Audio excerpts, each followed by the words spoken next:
What's going on? This is our third flipped lecture. To be honest with you, I'm filming this one before you even watch the first couple. So I don't know how this is going to go. If we need to make changes, we will make changes. But this third lecture is over statistics, okay? Statistics. So there are 5 sections, 5 Roman numerals, 5 parts of today's lecture. We're talking about the types of statistics we use in psychology, then focus on descriptive statistics for a little bit, and then talk about these big concepts that are so important in the world of psychology, and we're looking at data and research for 3, 4, and 5. Let's start off by talking about the types of statistics. On your test, which will probably be next week, okay, there are 2 types of statistics: descriptive statistics or stats, and inferential, okay? Descriptive statistics are the kind you've done your whole life, okay? It just describes the data. What's the data look like? What's the average or the mean? What's the most common occurring number, right? The mode. What's the range of the data? Descriptive statistics are pretty boring. It just helps you organize the data. Let's put those numbers in order, okay? Inferential statistics is where the psychology comes in. This is where we are making assumptions, conclusions, and hypotheses, all right? When interpreting the data. So, which is more common, easier to do? Well, descriptive statistics is definitely more common, it's easier to do, whereas inferential stats, that's where the real psychology happens, okay? And we'll look at that a little later in class. So Roman numeral 2, I'm not gonna spend too much time on this because you should know about these things already from your math classes going back to middle school, right? Measures of central tendency, there's that phrase that says, how can we define the center, the middle of the data? So mean, median, mode, range, okay? If you need practice with those concepts, there is a little cheat sheet here, okay? So you can go on eClass, open up this PowerPoint, right? The day 4 homework, and you can kind of get a refresher on mean, median, mode, and range. But mean is just the average, median is the middle number, mode is the number that pops up the most, and then range, you take the biggest and you subtract the smallest from it, okay? Now, another way to describe a data set is by what we call variation, okay? And that's a little more complex. So variation is what we're going to spend Roman numeral 3 on. The ways that we measure variation, 2 terms, standard deviation and variance, right? It makes sense that variance is a way to measure variation, okay? How spread out the data is. That's what both of these numbers quantify, okay? You aren't probably going to have to calculate standard deviation or variance for either one of my assessments or for the AP exam, but just know that to find variance, you just take standard deviation and you just square it. That's all it is. Variance is just standard deviation squared. So you're like, okay, Mr. Jones, what do you mean by how spread out the data set is?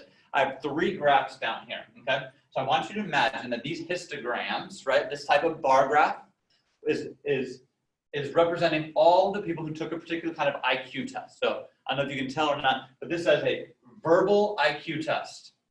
And if you look, almost everybody who takes the verbal IQ test, they almost all score between an 80 and a 120. There's not a whole lot of variation, right? There's no one scoring really, really high, and there's no one scoring really, really low. Most folks are pretty close to the mean. So if you look, the variation, the standard deviation, it's just 7.9, okay? That's a small spread. Now we look at a different type of IQ test. If I gave out a test on math skills, there's more variance, right? We have a smaller mode compared to the mode for IQ verbal, right? How tall the biggest bar are, whichever category that most people fell into. We have a smaller mode, and then the data is spread out. This graph is a little bit wider. There are some folks who scored below 80s and 70s and 60s, and there are also folks who scored really high, towards that 160 range. So the data is more spread out from the average. The number here says that the standard deviation is 15.8. So the data is almost spread out twice as much from the mean. Now this third test, all the way to the right, is a different kind of IQ test. It measures spatial abilities, your ability to picture objects and dimensions, and it's an artistic skill, right? Super spread out data. Some folks were below a 40 on their spatial intelligence, whereas there were some folks who were up above 180. Super spread out. The standard deviation there is almost double the standard deviation of the math IQ test, with a standard deviation of 31.6. That number lets us know how far on average a particular person is going to score from the mean, okay? So the mean for all 3 of these was the exact same. The mean and the mode, the median were all 100. So the difference between these graphs is the standard deviation, the variance, how spread out the data set is. I want you to imagine, to put this into practical terms for you, I want you to imagine I have 3 classes. There are 10 kids in each class, okay? So here's a bar graph, and technically this should be a histogram where the bars are touching, so this is just bad formatting. I apologize for that. What we have here is the buckets, 50 to 60. What percent of kids, how many kids got a 60 to 70, 70 to 80, 80 to 90, and a 90 to 100, okay? So class 1, class 2, and class 3. It's just a visual representation of how these kids did. So like I can tell just by looking at the graphs, which class did the best. Which class has the most kids who scored in the 90 to 100 range. It's pretty obvious that class 1 is the strongest, right? They had 4 kids scored between 90 and 100, and then a lot of other kids got in the 70 to 80 or 80 to 90 range, okay? I'm a little worried about this class, right? Their mode, the most common score here was 60 to 70, whereas this class looks like a bell curve, and we'll come back to what that means, okay? But the first question here is not about which class was the strongest. You can just look at the means, you can look at the averages and tell that. The first question I have here is, which class do you think had the highest standard deviation? Meaning, in which of these classes is the data the most spread out? The data is furthest from the mean. So out of class 1, where the mean was a 77, class 2, where the mean was a 68, or class 3, where the mean was a 70, and which of these 3 classes was the data most spread out? And then the second question, and which of these 3 classes do you think the data is least spread out? I would encourage you to pause the video and actually answer these questions, okay? I'm gonna have the answers for you in a second, but you see if you can answer those questions. Here we go. Okay, so if you said that the class that's the most spread out, the highest standard deviation would be class 1, you are correct. Standard deviation 1.4. Class 2 is kind of in the middle, a little bit spread out from the mean, but not as much as class 1. And class 3 has a really low variance, a really low standard deviation. The mean was 70, and a lot of kids scored really close to that particular average, okay? So these numbers tell us how spread out the data is. Now, there's another question you might have. If I'm a teacher, I want to know, is there a significant difference between my classes? So like class 1 scored really high, we agreed on that.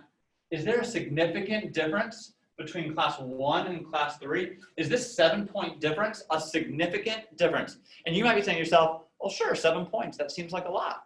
Okay, well, what about the difference between class 2 and class 3? 68, 70, is that a big enough difference to call it significant? Maybe, maybe not, it's kind of hard to tell. You don't have to guess. In psychology, there's an actual number, an actual way of calculating how significant a difference is between 2 groups, or 3 groups in this case, right? We call this statistical significance. There's a statistical, mathematical way to determine, is the difference significant or not? Okay? So we call this p-value. It's represented just by the letter p, and that's the probability that the difference between these groups, it's just random. It's just by chance. It's just a coincidence, okay? So when I'm comparing 2 groups, your p-value will be between 0 and 1, kind of like R. If you remember back to our last class, we talked about correlation coefficient. P-values are also between 0 and 1. And a high p-value tells us that the difference between these classes or these groups is probably random, it's probably chance, not significant, don't worry about it, don't pay attention to it. If p is greater than 0.05, this is probably just a coincidence. Now, if p is less than 0.05, there's something significant, there's something important going on here. Okay? This is kind of a hard concept to grasp, so I'm trying to give you an example here. I want you to imagine that a friend brings a quarter over to me, okay? And I'm not sure if this quarter is a legit quarter. I think it might be a trick quarter. So I ask him to flip it 1,000 times for me. He's got nothing better to do, right? He can do it during Longhorn time. Okay, so let's say that he flips it 1,000 times and it's heads 499 times and tails 501 times. Am I that concerned about this quarter? No, it's probably a normal quarter. You're not gonna get exactly 500 and 500. You flipped a coin before. you know that's not always exactly 50-50. It's probably still a legit quarter, right? So on this experiment, I might have a really high p-value, meaning, if p is greater than 0.05, the result here, the fact that there were more tails than heads, is probably not significant. This is probably just the result of chance. This is probably random, okay? Now what we're gonna notice is, if I have different scenarios here, heads 490, tails 510, or heads 480, tails 520, even heads 450, tails 550, my p-value is still greater than 0.05. Remember, when p is greater than 0.05, the result is probably just chance. It's random. What happens though if I flip that quarter 1,000 times and it's heads 400 and tails 600? That's a pretty significant difference in my outcomes, right? That's like a difference between a class with a 77 and a class with a 70. That's a pretty significant difference. And if you look over here, for the first time, my p-value is less than 0.05. And remember, when p is less than 0.05, hold on. When p is less than 0.05, the result is probably not due to chance. There is something significant going on here. There is something happening here. I need to do more investigation into what is going on with this quarter, okay? That's the idea of statistical significance.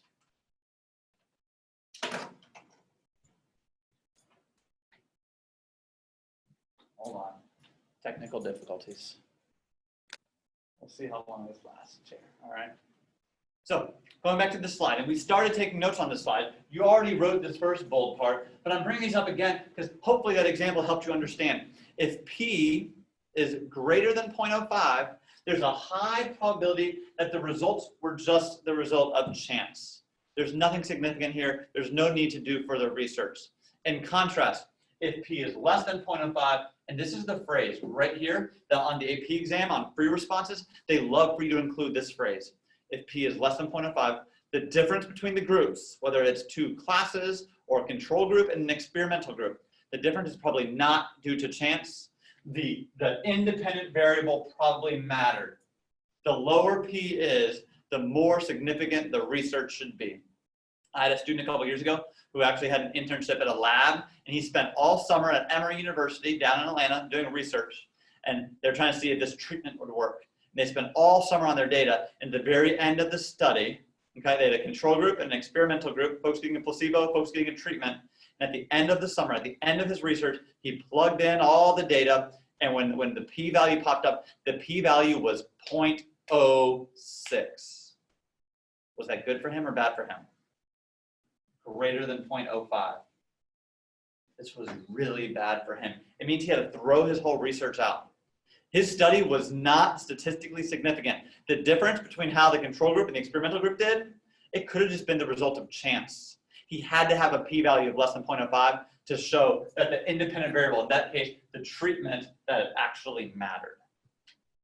Okay. So going back to my example with these classes here, is there a significant difference between class 2 and class 3?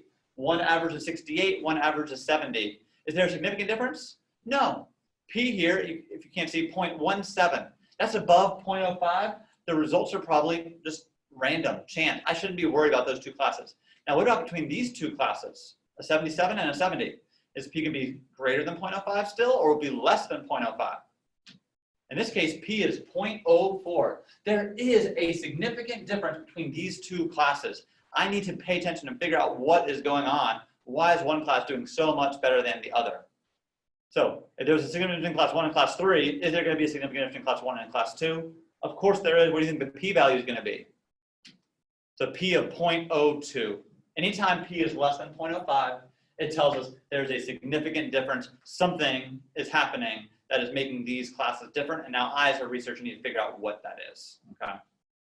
So check for understanding. You can pause this, take a break, but ask yourself, these 4 questions here, and I'm most intrigued by question number 3. We'll talk about this in our next class, but make sure that you can apply these numbers, these concepts to very specific situations. That's what your test questions will look like, okay? our last section for today is just talking about, once we have all our data, once we've conducted our experiment, when we graph the data, whether it's a histogram or a plot like this, what exactly is the data like? What's the skew, okay? Skew refers to the direction that the mean is getting pulled in, okay? So in this graph here on the left, this is symmetrical distribution. It looks like a normal curve or a bell curve. There's no skew here. The middle graph, though, if you look, the mean is being pulled to the right. This is a right skewed graph. The tail is to the right, okay? On the graph over here, the mean is less than the median. It's to the left of the median. The mean is getting pulled to the left on this particular graph, creating this tail over here. And where the tail is, that is where the skew is. So here's some examples of actual data sets, okay? It may be hard to see the titles and the axes, but you can just tell by looking at the bars whether it's left skewed, right skewed, or normal. So here, if I was going to draw out a curve, right? There's a tail to the right, okay? This is really interesting. This is the age at which women won the Best Actress Academy Award, okay? So what was the most common age? Well, the mode would be this bar here, between 30 and 35 was the most common age. But what this means is that there are a few old folks, looking at you, Betty White, Meryl Streep. There are some old folks who are bringing the average up. So even though the median might be in this 30 to 35 range, the average might be like someone, being 47 or even maybe 52, despite no one actually winning an award when they're 52. The mean might be 52 because this is a right skewed graph. These old folks are pulling the mean to the right, okay? They're skewing the data. Top right, this is a graph of IQ, normal curve, no skew, symmetrical. Down here, I would say that the tail is to the left, okay? This is people's GPAs, okay? And we have a left skewed graph there. Some folks pulling the score down. Over here, we have a pretty normal curve graph where it looks like there's no tail at all. Okay? In a normal distribution, like a normal curve like this, the mean, and the mode are all the same. Whereas in a right skew, the mean is the largest of these terms of central tendency. In a left skew, right, when the tail is to the left, the mean is going to be smaller. The mean is smaller than the median, which is smaller than the mode. So you should be able to figure out on these graphs, based on the tail, based on the skew, where the mean, median, and mode all are. Okay, so on this top one, well, it's a normal curve. So this line here represents the mean, median, and the mode. They're all the exact same in a normal curve. On this bottom graph, well, we know that the mode is always the tallest line, right? The tallest bar. So I know that A is my mode. Okay. What does the word median mean? The word median means in the middle, right? So B here would be the median, and then if this is a right skewed graph, the mean is going to be to the right, closer to the tail. Okay, the average is shifting to the right. On this one down here on the bottom, the middle value is always going to be the median, because median means middle. The mode is always going to be the tallest bar, and then this left skewed graph, the average, the mean, has been pulled to the left. Okay, so you should be able to look at a graph like this and figure out which of these lines is the mean, the median, and the mode. Okay. So going back to my three classes, how are these classes distributed? Where would the tails be? How are the means, how are the averages getting pulled, right? Well, in class one, this would be a left skewed graph. If I was going to sketch out the curve here, okay, we have a steep drop off here, and then there's a long tail going all the way down to these kids who got in the 50s on their quiz, okay? Class 3 is a beautiful symmetrical curve where the mean, median, and mode are all right in the middle. And then class 2 would be a right skewed graph, okay? Even though most kids scored in this bucket, that's where the mode is, and probably the median. the mean is going to be just a little bit to the right because these high flyers here in the 90 to 100 bucket, they're going to bring the average up a right skewed graph. Okay. Make sure that you can apply these concepts, these ideas to these three terms. Okay. I like number 2 a lot. If Bill Gates moved to Sugar Hill, how would it skew Sugar Hill's average annual income? We'll talk about these in class. Message me if you have any questions. This is pretty much almost all of Unit 1. So we're going to kind of do a lecture with some review material, and then we're actually going to start testing over Unit 1. So let me know what you need. Thanks.